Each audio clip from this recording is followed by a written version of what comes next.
Hi students, start करेंगे आज English errors. मैं सोनिया विद्यापुर से स्टार्ट तो कर रहे हैं।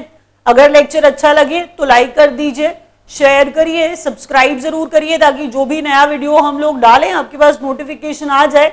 अच्छे एरर्स ढूंढे हैं मैंने, अच्छा लेवल है इन एरर्स का। ढूंढना स्टार्ट करेंगे तो सारे मिल जाएंगे। मुझे नहीं लगता कि ऐसा हो पाएगा, काफी सारे हो सकता है, कुछ बच्चे अच्छे होते हैं तो उनको मिल जाएंगे। वीडियो एंड तक जरूर देखिएगा, काफी इंपॉर्टेंट है। जो भी एग्जाम आने वाला है उसमें हेल्प करेंगे क्योंकि इंग्लिश का पैटर्न जनरली सारे एग्जाम्स में सेम रहता है। फर्स्ट क्वेश्चन से स्टार्ट करते हैं। पहला क्वेश्चन कहता है he watches no other channel but NDTV India. ध्यान से फोकस्ड थ्रू आउट लिखने की कोशिश करिए। अगर एरर्स कहीं पर आपने नोट्स बना रखे हैं तो, नहीं तो भूल जाएंगे आप लोग। He watches no other channel but NDTV India। यहां पर ऑब्जर्व करिए और मेरी बात सुनिए। हम पढ़ रहे हैं कि no other अगर आया, सेंटेंस में क्या आया? no other आया, तो no other के साथ but नहीं, no other के साथ than आता है। no other के साथ but नहीं, no other के साथ than आता है। पढ़ने में तो ठीक लग रहा है, ये ठीक है नहीं। ये मैंने क्या कहा? He watches no other channel than NDTV India। अगर आता था बहुत अच्छी बात है, आगे बढ़ते हैं। बस अभी रूल लिख लीजिए कि no other के बाद than लगाइएगा। नेक्स्ट पॉइंट कहता है, next question, I told him to quickly sort out the problem। Today you are going to learn a lot। मैं अपनी तरह से पूरी कोशिश करूंगी, जितना मुझे यहाँ पर अच्छे से पढ़ाना आएगा मैं पूरा अच्छे से आपको समझाऊंगी। बस आपको लिखना है, नहीं तो पक्का भूलेंगे। सुनिए होता क्या है। आपने बहुत टाइम पहले से आप ये सुनते आ रहे हैं कि टू के बाद वर्ब की फर्स्ट फॉर्म आती है। आप क्या सुनते आ रहे हैं? टू के बाद क्या आती है? वर्ब की फर्स्ट फॉर्म आती है। तो टू के बाद वर्ब की फर्स्ट फॉर्म को हम लोग इन्फिनिटिव कहते हैं। क्या कहते हैं? इन्फिनिटिव कहते हैं। रूल ये होता है कि जब इन्फिनिटिव आ रहा हो, जब इन्फिनिटिव आ रहा हो, सुन लीजिए, देखिए ऐसी जार्गन, ऐसी मुश्किल लैंग्वेज इस्तेमाल करने का मेरा मन नहीं होता। मैं आसान ही लैंग्वेज बोल के आपको समझाना चाहती हूँ। ऐसे वर्ड्स बोल के बच्चे थोड़े डर जाते हैं, मैंने इसलिए मीनिंग बताया।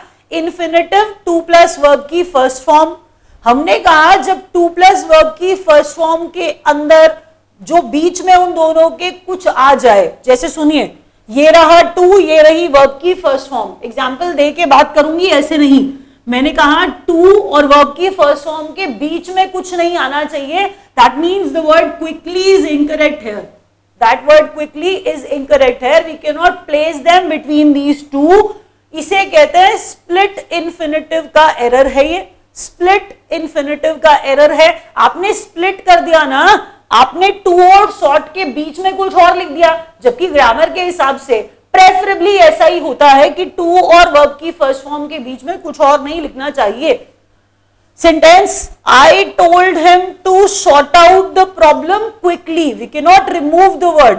हमने यहां से हटाया है, यहां से बीच में से हटाया है, but we are placing it somewhere in the sentence. इसीलिए the correct sentence will be I told him to sort out the problem quickly.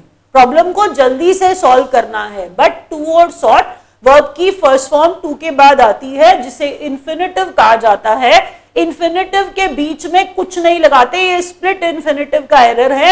आपने शायद ये एरर कम पढ़ा होगा। सुनिए next question. I have seldom if never paid attention to my health. I have seldom if never paid attention to my health. पहले sentence का meaning पढ़िए समझकर। कहता है कि मैंने अपनी हेल्थ की तरफ अटेंशन दिया या नहीं दिया? रेयरली दिया। क्या कहना चाह रहा है? मैंने अपनी हेल्थ की तरफ, I have seldom if never paid attention to my health, मैंने अपनी हेल्थ की तरफ ध्यान रेयरली दिया, रेयरली दिया। तो अब वो रेयरली वाला एक्सप्रेशन क्या है?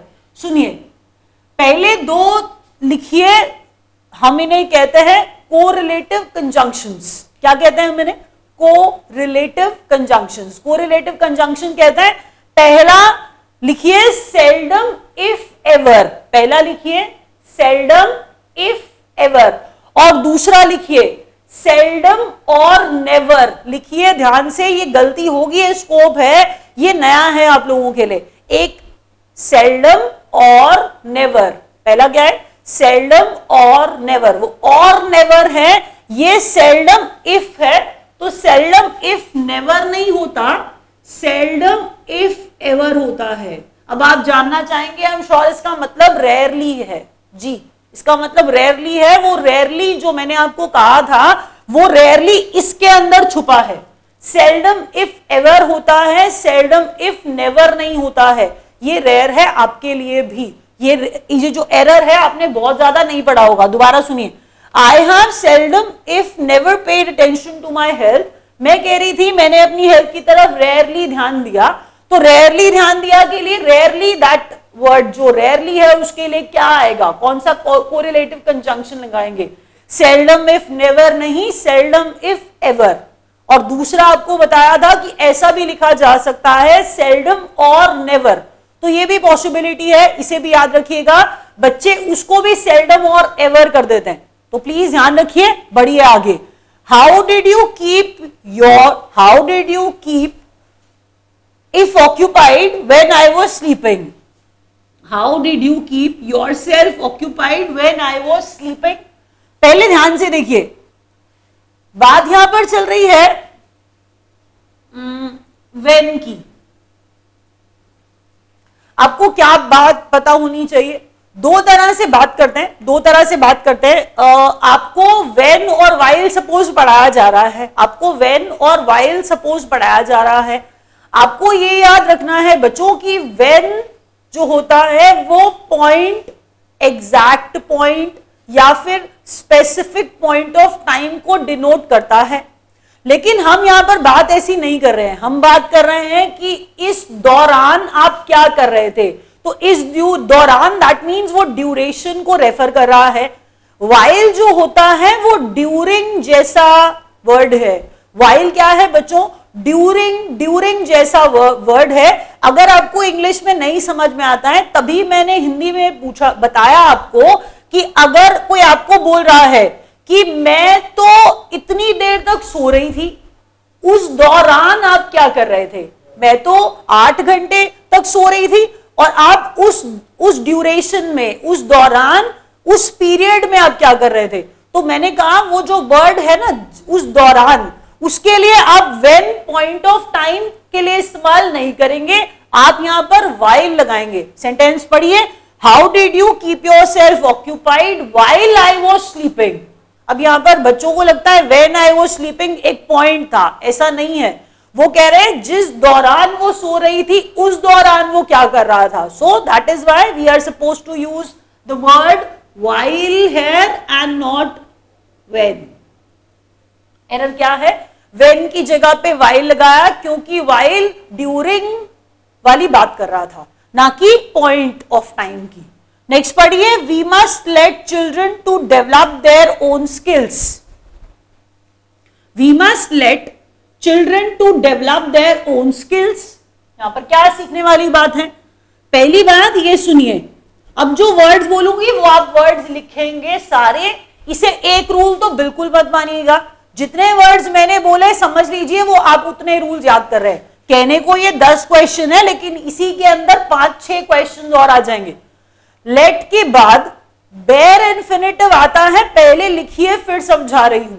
लेट के बाद बेयर इन्फिनिटिव आता है। अब इसका मतलब क्या है? पहली बात, मैंने आज आपको इन्फिनिटिव बताया, इसीलिए मैंने इस सेशन में जानबूझ के ये वाला रूल लिया है। इन्फिनिटिव 2 प्लस वर्ब की फर्स्ट फॉर्म। इन्फिनिटिव क्या था? 2 प्लस वर्ब की फर्स्ट फॉर्म। जैसे ही मैंने कहा बेयर इन्फिनिटिव, तो बेयर इन्फिनिटिव में से 2 उड़ाना पड़ेगा। 2 प्लस वर्ब की फर्स्ट फॉर्म तो इन्फिनिटिव होता है, इन्फिनिटिव होता है। हमने कहा लेट के बाद इन्फिनिटिव नहीं, लेट के बाद बेयर इन्फिनिटिव आता है, इसका मतलब 2 नहीं आता है, सिर्फ वर्ब की फर्स्ट फॉर्म आती है। तो we must let children to develop their own skills नहीं, आंसर था we must let children develop their own skills. बढ़िया लग रहा था, बड़ा अच्छा लग रहा था। 2 लगा हुआ तो एकदम जच रहा था। 2 आएगा नहीं क्योंकि लेट के बाद 2 नहीं आता है, यही बता रही हूं मैं आपको इन शॉर्ट। ये मैंने आपको बड़े बड़े वर्ड्स बता करके अगर डरा दिया हो तो अब आसान भाषा में बोल रही हूं कि लेट के बाद टू प्लस वर्ब की फर्स्ट फॉर्म नहीं आती है, लेट के बाद फर्स्ट फॉर्म आ जाती है, टू नहीं आता। I made him stand in the sun, इसे भी लिखिए, I made him to stand in the sun भी लिखिए। अब I made him to stand in the sun में टू के ऊपर काटा मारिए, इससे आपको याद रहेगा कि I made him stand in the sun, that means made के बाद भी बेयर इन्फिनेटिव आता है। अब लिखिए रूल, और अब वो वर्ड लिखिए जो सारे बता रही हूं। पहला वर्ड लेट, दूसरा वर्ड बिड, BID बिड, मैंने कहा पहला वर्ड लेट, दूसरा वर्ड बिड, तीसरा word here, fourth word feel, fifth word see, उसके बाद वॉच, और उसके बाद बिहोल्ड। लेट है, बिड है, बिहोल्ड है, सी है, हियर है, स्पीक है, फील है, मेक है। हमने कहा इन वर्ड्स के बाद टू प्लस वर्ब की फर्स्ट फॉर्म नहीं आती है, सिर्फ फर्स्ट फॉर्म आती है। That means after these words we use bare infinitive. Bare infinitive, that means to should not be there, to should not be used after these words. Next question. She never has and never will take any precaution. She never has and never will take any precaution. Sentence सुनने में ना बड़ा अच्छा लगेगा कि कुछ बढ़िया सा लिखा हुआ है, बट पहले थोड़ा लॉजिक लगाइए। लॉजिक ये लगाइए कि इतने टाइम से आपने 7th 8th क्लास में स्कूल में भी सीखा होगा, हैज, हैव, हैड, बाद में उनके थर्ड फॉर्म आती है, हैज, हैव, हैड के बाद थर्ड फॉर्म आती है, विल के बाद फर्स्ट फॉर्म आती है। तो विल के बाद फर्स्ट फॉर्म तो आई, बट क्या हैज के बाद थर्ड फॉर्म आई? वो नहीं आई, तो इलिप्टिकल है। अब यहां पर हम कह रहे हैं कि इलिप्टिकल नहीं हो सकती है। She never has and never will take any precaution में जो थर्ड फॉर्म है, जो टेक है, वो इलिप्टिकल है। हमने कहा ऐसा नहीं कर सकते, you can not remove the third form of the verb from the sentence, you have to write it down. आपको लिखना पड़ेगा ये जो टेक है। सपोज अगर मैं इस सेंटेंस को कंप्लीट करना चाहती हूं, एरर फ्री बनाना चाहती हूं, आंसर आएगा she never has taken, she never has taken and never will take any precaution. बात क्या कर रही हूं मैं? हैज की थर्ड फॉर्म हमने गायब कर रखी थी, अब आ गई, अब सेंटेंस करेक्ट हो गया कि विल के बाद तो फर्स्ट फॉर्म आई है बट हैज की थर्ड फॉर्म नहीं थी, सेंटेंस इनकम्प्लीट था, अब कंप्लीट हो गया है। इन अदर वर्ड्स हम ये कहना चाह रहे थे। अभी नेक्स्ट क्वेश्चन देखिए, at our shop we do not sell less than 10 bags of rice. मैं अगर ये क्वेश्चन लिखूं तो मेरी क्लास के सारे स्टूडेंट्स बोलते हैं मैम ये सेंटेंस बिल्कुल करेक्ट है। पहले दिमाग लगाइए जरा, बात क्या चल रही है? बात ये चल रही है कि 10 बैग्स हैं। बच्चे बेचारे ये सोचते हैं कि राइस है इसीलिए लेस आ जाएगा, राइस है इसीलिए लेस आ जाएगा, लेकिन राइस की वजह से लेस थोड़ा आया है। पहले ये सोचिए, comparison, less than, fewer than, difference क्या है दोनों के अंदर? लेस है या फ्यूअर है। फ्यू जब हम लगाते हैं तो वो काउंटेबल चीजों के लिए यूज होता है। Few, fewer, fewest, few, fewer, fewest countable के लिए इस्तेमाल होता है। Little less least, little less least या लेस लेसर भी कह सकते हैं। तो मैंने कहा लिटिल लेस लीस्ट जो है वो अनकाउंटेबल के लिए है, तभी तो लिटिल नॉलेज कहा जाता है। तो लेस अनकाउंटेबल के लिए, फ्यू फ्यूअर डेज या फ्यू फ्यूअर पीपल, तो ये आप समझते हैं कि फ्यू काउंटेबल के साथ और लेस अनकाउंटेबल के साथ। अगर राइस होते तो मैं लेस कह देती, लेकिन राइस नहीं, 10 बैग्स है, 1 2 3 4 5 6 7 8 9 10 bags, that means they are countable. और अगर काउंटेबल है तो यहां पर लेस दैन नहीं आएगा, यहां पर फ्यूअर दैन आएगा। अब बच्चे कहते हैं मैम सेंटेंस जच नहीं रहा है, बिल्कुल सही है सेंटेंस, याद रखिए 10 बैग्स है इसीलिए यहां पर फ्यूअर लगाया है। नेक्स्ट पढ़िए, the 4 first girls will be awarded laptops. पढ़ते ही छूटते ही बच्चे बोलते हैं मैम यहां पर द फर्स्ट 4 गर्ल्स आएगा, काफी बच्चे एरर निकाल पाते हैं इसका, बट रीजन नहीं बता। कई बार ऐसा होगा जरूर जब आपको समझ के आंसर निकालना पड़ेगा। मेरी बात सुन लीजिए, तो रूल क्या है पहले सुनिए। 2 वर्ड्स बता रही हूं, आपको सुनने हैं ध्यान से। मैं पहला वर्ड आपको बोलने वाली हूं ऑर्डिनल, और दूसरा वर्ड आपको बोलने वाली हूं कार्डिनल। ऑर्डिनल्स का मतलब होता है first, second, third, fourth, last, ऐसे याद रखिए ना। फर्स्ट, सेकंड, ये जहां पर STND जानबूझ के लगाया आपको ये बताने के लिए। कार्डिनल्स है तो 1 2 3 4 5 6 7 8 9 10, ये कार्डिनल्स है। कार्डिनल्स है ये 1 2 3 4। जैसे ही इसमें मैंने ये लगा दिया, ये क्या बन गए? ऑर्डिनल्स बन गए। रूल क्या है? रूल ये है कि ऑर्डिनल्स फर्स्ट, ऑर्डिनल्स पहले आते हैं, कार्डिनल्स बाद में आते हैं। अगर ये दोनों साथ में आ जाएं तो ऑर्डिनल्स प्रेसीड कार्डिनल्स, ऑर्डिनल्स प्रेसीड कार्डिनल्स। याद रखिए मैं क्या बता रही हूं, द फर्स्ट 4, बस ऑर्डिनल्स है, कार्डिनल्स के पहले आते हैं, इसलिए फर्स्ट को उठा करके आगे ले आइए। The first 4 girls will be awarded laptops. Have you purchased some apples. याद ये रखिए कि यहां पर सम नहीं एनी आएगा। इसका रीजन क्या है लिख लीजिए, ये आपने स्कूल में भी पढ़ा होगा। सम पॉजिटिव सेंटेंसेस के अंदर डालिए। जब सम और एनी में से चूज करना हो तो सम पॉजिटिव सेंटेंसेस में डालिए, नेगेटिव सेंटेंसेस में और इंटेरोगेटिव दोनों। नेगेटिव आपको शायद पता होगा, नेगेटिव और इंटेरोगेटिव स्टेटमेंट्स के अंदर सम नहीं एनी आता है। इसीलिए have you purchased any apples. अब ये आपको लगे ना लगे बिल्कुल ठीक एग्जाम्पल है, क्योंकि एनी इसलिए आया क्योंकि ये इंटेरोगेटिव स्टेटमेंट है। She is wiser than brave, she is wiser than brave. सुनिए ध्यान से, एक इंसान है जिसकी 2 क्वालिटीज कंपेयर की जा रही हैं। ये ज्यादा वाइज है किससे? ये ब्रेव भी है, वाइज भी है।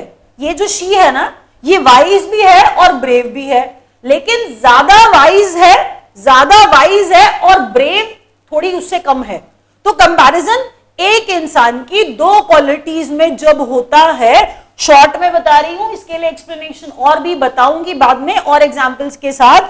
अभी इस एरर को आसान तरीके से बता रही हूं कि जब एक इंसान की 2 क्वालिटीज में कंपैरिजन हो तो कंपैरिजन ER फॉर्म में नहीं होता, तो कंपैरिजन आपको मोर लगा के करना पड़ेगा। एक इंसान है, मैंने यहां पर शी इज वाइजर दैन ही नहीं लिखा है। अब वो ही और हिम वाला कॉन्सेप्ट मत लगाइए, वो मैं आपको दोबारा बताऊंगी। आप लोग सोच रहे होंगे कि ma'am she is wiser than him क्यों नहीं बोल रही, वो एरर किसी और क्लास में पढ़ेंगे, आपको बताऊंगी मैं उसके बारे में भी। अभी सिर्फ इतना कहा शी इज वाइजर दैन ही नहीं बोला मैंने शी का ही कंपैरिजन, मतलब शी की 2 क्वालिटीज का कंपैरिजन किया। तो एक इंसान की 2 क्वालिटीज का कंपैरिजन जब होगा तो ER फॉर्म में नहीं होगा, याद रखिए। इसीलिए she is more wise than brave. अभी रैप अप कर रहे हैं। Thank you.